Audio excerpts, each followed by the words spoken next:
Hi everybody, this is Ellman, the Blue Collar Investor, with today's covered call writing question of the day. Now today's question comes from Doug, who asks about Mark. Well, here's the question. Alan, what information might I obtain from looking at the mark?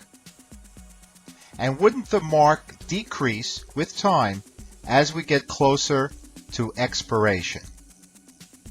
Well, Doug, it's a great question because I haven't heard someone use that term in quite a long time, and I get dozens and dozens of emails every single day. So let's first respond to your question by defining what is a mark. And as it turns out, a mark is the midpoint between the bid and the ask spread. So for example, if the bid price on an option is $3 and the ask is $3.40, the mark for that particular option would be $3.20.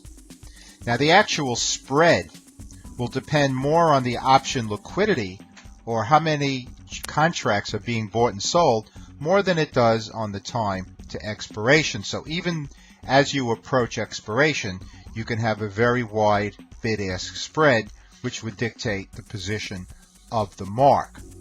Now, that being said, let's take a look and see how we could put this information to use and some cash in our pockets. So what we're going to do is we're going to take a look at an options chain for a stock that's currently on our premium member watch list. And the ticker symbol is PRLB. At the time that I created this screenshot, PRLB was trading at $64.65. Now I've highlighted the $65 strike prices you could see circled on the right hand side of the screenshot. The bid is $4.70. Remember, we sell at the bid, the lower.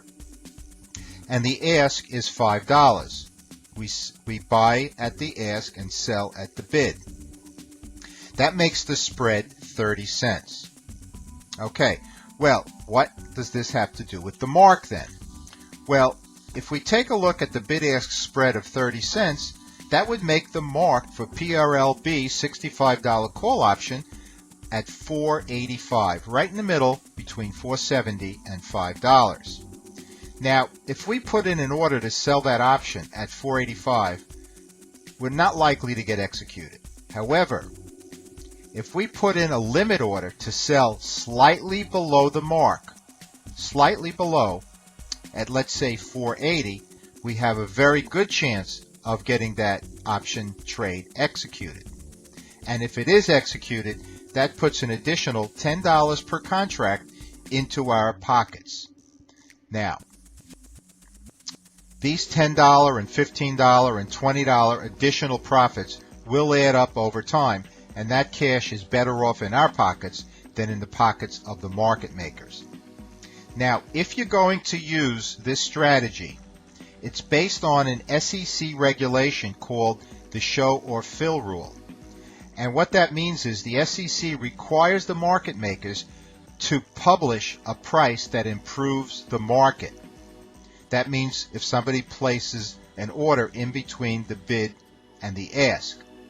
Now, they don't have to publish it if they execute that order, and that's our advantage as a retail investor.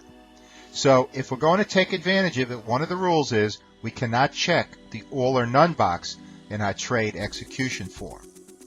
So once again, what we do is we look for the mark, and then we place our limit order slightly under the mark, making sure we do not check the all or none box on our trade execution form. So Doug, that question will probably put cash in the pockets of a lot of our members and a lot of folks viewing this video. So I thank you for that question, and I'm sure many of our viewers thank you as well. So thank you, Doug, and thank you to all of you out there for viewing this video. I hope you found it helpful, and I hope it put some cash in your pockets. As always, this is Ellman, the Blue Collar Investor. Take care, everybody.